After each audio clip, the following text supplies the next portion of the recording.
जी, हम लोग बेहद खुश हैं इस बात को लेकर, क्योंकि बहुत चिंता का विषय था। आप आइडेंटिफाई करके एक्सक्लूड नहीं कर सकते हैं लोगों को। ये तो फिर से अनटचेबिलिटी पे हमारा देश जा रहा था। तो मुझे बहुत खुशी है और मैं दिल से हमारे उच्च न्यायालय का शुक्रिया अदा करना चाहती हूँ। मेरा खुद का क्षेत्र वहाँ पर लगता है, तो ये जो फैसला है इसका हम स्वागत करते हैं और दिल से आभार व्यक्त करते हैं। लेकिन सरकार की तरफ से कहा जाता है कि विपक्ष इस पर राजनीति ना करे, ये तो हम एक व्यवस्था के लिए कर रहे हैं। देखिए, अर्थव्यवस्था के लिए हमें और भी बहुत सारे तरीके हैं और आज से पहले ऐसा कभी नहीं हुआ गया।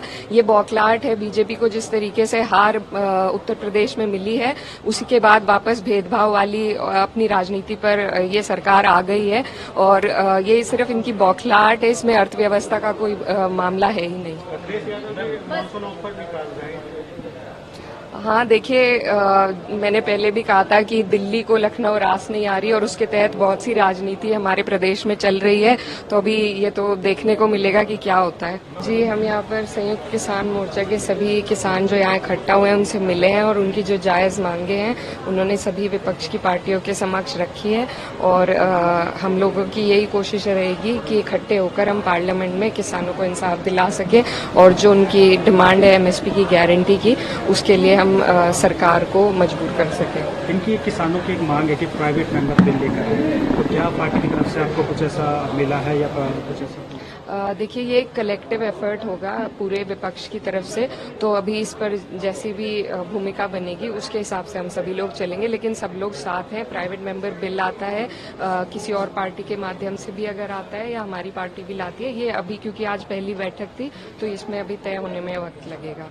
एकता जी, ये लंबे समय से मांग तो चली आ रही है लेकिन सरकार ने पूरा नहीं किया, तो क्या ये अन्याय है या इनके साथ? बिल्कुल, बेहद बहुत बड़ा अन्याय है और सरकार जो है चुनाव के वक्त बड़े बड़े वादे अपने मैनिफेस्टो में करती है, लेकिन जब बात पूरी करने की आती है तो इसी तरीके से जो किसान हैं उन्हें ठगा जाता है। और इसमें कोई इतना बड़ा तिजोरी या खजाना किसान नहीं मांग रहे हैं, अपनी एमएसपी की गारंटी मांग रहे हैं और इसी से किसान के घर का पालन पोषण होता है। हमारे यहाँ पर भी कई मिल हैं जहाँ पर लगातार पेमेंट भी नहीं 14 दिन की हो पाती है और सरकार ने यहाँ तक कहा था कि अगर 14 दिन की पेमेंट ना हो पाए तो उस पर भी ब्याज मिलना चाहिए, लेकिन ना ब्याज मिलता है, ना पेमेंट मिलती है, ना गारंटी मिलती है। तो जिस तरीके से सरकार इस देश की रीढ़ की हड्डी होने वाले किसानों को तोड़ रही है वो सबके सामने है और विपक्ष की यही कोशिश है कि किसानों का मुद्दा हमेशा उठा रहे। जब भी एमएसपी की गारंटी की बात की सरकार की तरफ से कहा जाता है कि हम सम्मान नहीं दे रहे हैं, सम्मान कर रहे हैं किसानों को। देखिए, सम्मान की तो बात यह है कि अभी जो लागत है वो भी पूरी नहीं हो पाती है, तो क्योंकि किसानों का मजबूरी है कि वो अपनी फसल को रोक नहीं सकते, उन्हें देनी ही पड़ती है।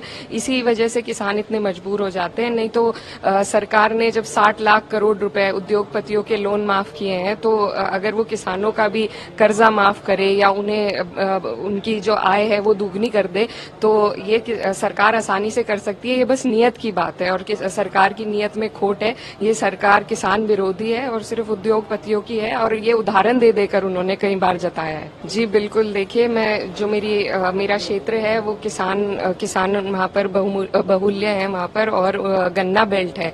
मेरे खुद के घर में खेती होती है, तो हम अच्छी तरीके से समझते हैं किसानों की पीड़ा को और किसानों को सरकार के अलावा कोई और उनका संरक्षण नहीं कर सकता।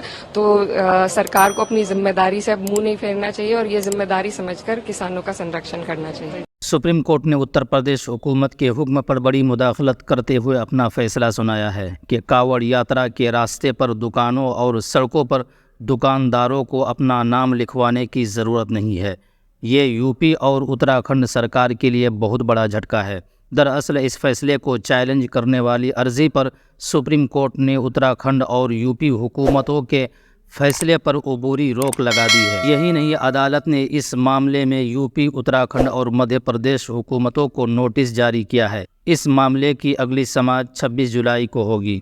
सुप्रीम कोर्ट के अबूरी हुक्मनामे के तहत कहा गया है कि दुकानों के मालिकान और मुलाजिमीन पर नाम लिखवाने के लिए दबाव न डाला जाए। आपको बताते चले कि उत्तर प्रदेश हुकूमत के हुक्म को NGO association for protection of soul rights ने सुप्रीम कोर्ट में चैलेंज किया था। इस मामले में जस्टिस हर्षिकेश राय और जस्टिस SVN भट्टी के बेंच ने समाअत की। अदालत ने ये बयान या हुक्म तलब किया। सुप्रीम कोर्ट ने समाअत के दौरान पूछा कि ये प्रेस बयान है या हुक्म है।